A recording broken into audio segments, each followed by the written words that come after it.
Question number 72 says the value of integral 0 to 7.75 fractional part of 2x dx is equal to. Question from integration. How to solve it? Let's go for it.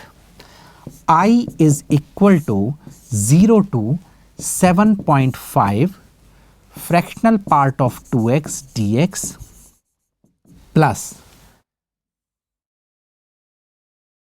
integral 7.5 to 7.75 fractional part of 2x dx. Now, why I have divided into two parts? Why I have changed it at 7.5?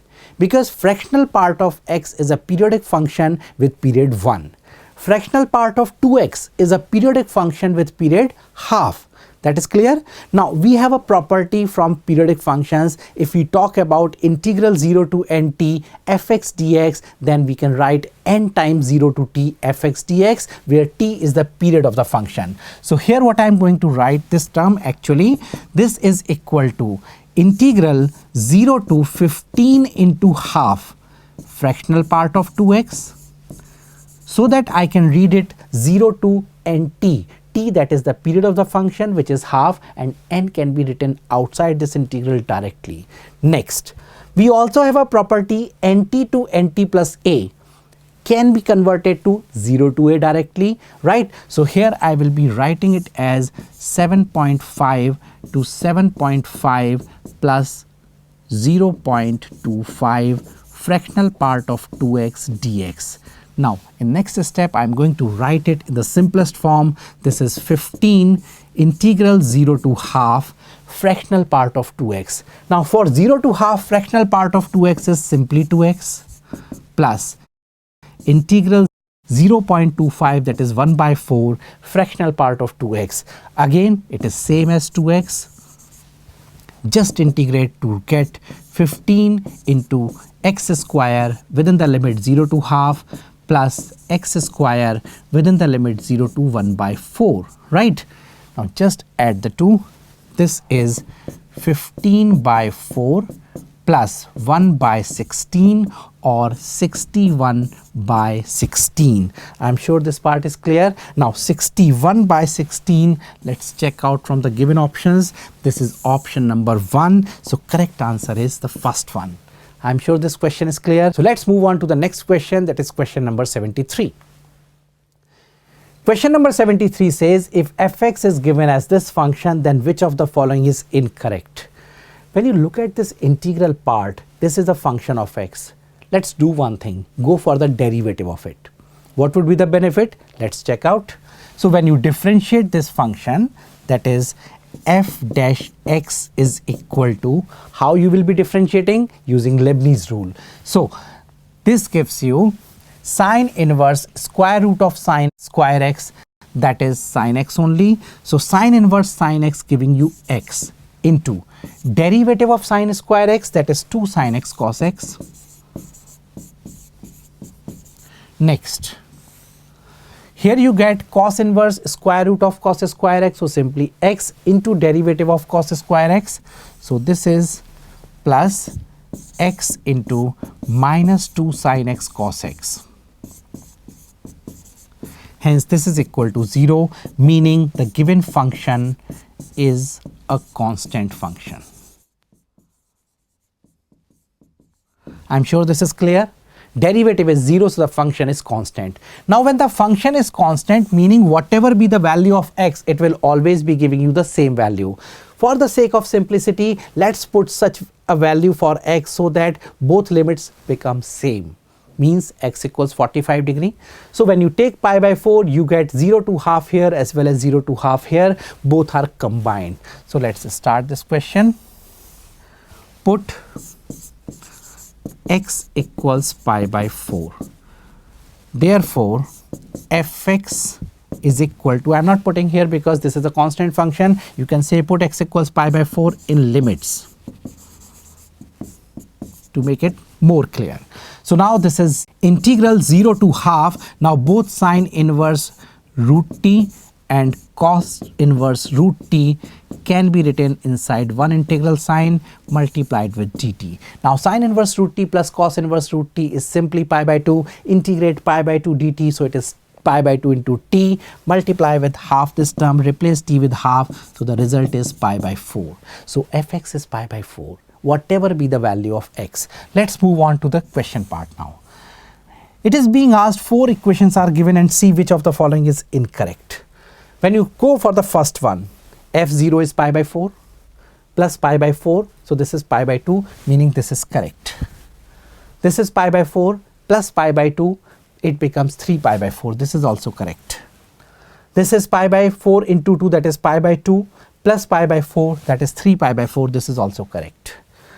This is pi by 4 plus pi by 4, making it pi by 2, but it is pi. So this is our actual correct answer, because the question was find the incorrect answer. So the incorrect answer is option number 4. So these 3 are not correct, because these are actually the correct equations. I'm sure this question is clear. Let's consider question number 74. The area bounded by the curves y equals 3 minus mod of 3 minus x and 2y is equal to x. Simply we have to trace two curves first, and then we have to find area bounded by the two. Let's begin with the tracing of the first one. Y equals 3 minus mod of 3 minus x. Simple one to draw. We know how to draw mod x in this fashion. Minus mod x, reverse. 3 minus mod x or x minus 3, whatever you call it, with negative sign outside will be this one. So simply you get the curve traced as 3 minus mod of 3 minus x. I'm sure this is clear. What I have done, I have first planned to draw the curve for mod x, and the curve for mod x is being traced in this fashion. Right? Now, when you talk about 3 minus x with modulus or modulus of x minus 3, whatever you call, it will simply be traced like this, considering this point as 3, 0. When you take minus of it, it will be reversed. So it will go like this. And when you talk about 3 minus of the entire thing, it will be shifted 3 units upward, you get this curve. So this is 3, 3. So now this is not required, we have to focus on this part only. Next is y is equal to x by 2 straight line. Forget about this curve, and now let's draw here the line y equals x by 2. We can find the intersection of these two as 4, 2. Now what we are looking for? Area of this simple triangle, which is actually a right angle triangle. Area of right triangle, so we need lengths. This length is simply 3 root 2, and this small length is simply square root of 1 plus 1, that is root 2. Hence the required area is equal to half into root 2 into 3 root 2, giving you the value 3 square units. I'm sure this part is clear. Now let's see from the given options, the correct answer, which is involving the value as 3 square units, is option number 1. I'm sure this is clear. Let's move on to the next one, that is question number 75. The area bounded by two curves, again the similar type of question is there. Again we have to find area bounded by two curves and the line y equals 0. Right? So let's plan to draw the curves. When you talk about y equals x, it's simply straight line. Now y equals log ex. What is that curve? When you talk about this one, you can rewrite it as log e plus log x, that is 1 plus log x. So simply log x shifted by 1 unit, so it is 1 plus log x. So how we can trace it? Like this. I'm sure this is clear. So this is the curve 1 plus log x. Now when you find the area bounded by these two as well as y equals 0, meaning you are talking about this area. For this particular area, how you need to find? Yes, you first need to find the area of this triangle and then subtract the area bounded by this curve from this point to this one and x-axis. We need to find these 2 points. The point of intersection is clearly 1, 1. When you put here y equals x, you can find 1, 1 is satisfying it, right? Next. This is 1 by e comma 0, because when you put here y equals 0, you get x equals 1 by e. So the requirement is simply area is equal to half into 1 into 1, that is area of the triangle, minus integral 1 by e to 1 log ex dx. This is equal to half minus integral 1 by e to 1 plus log x dx. Now when you integrate this term 1 plus log x, you simply get half minus x plus x log x minus x within the limit 1 by e to 1. X and x are cancelled. When you substitute upper limit as 1, you get simply 0. When you put lower limit as 1 by e, it gives you 1 by e log 1 by e. So this is half minus of minus 1 by e log 1 by e. Just simplify this term. You are getting the result as half minus 1 by e. So this is equal to e minus 2 upon 2e. Now let's check from the given options.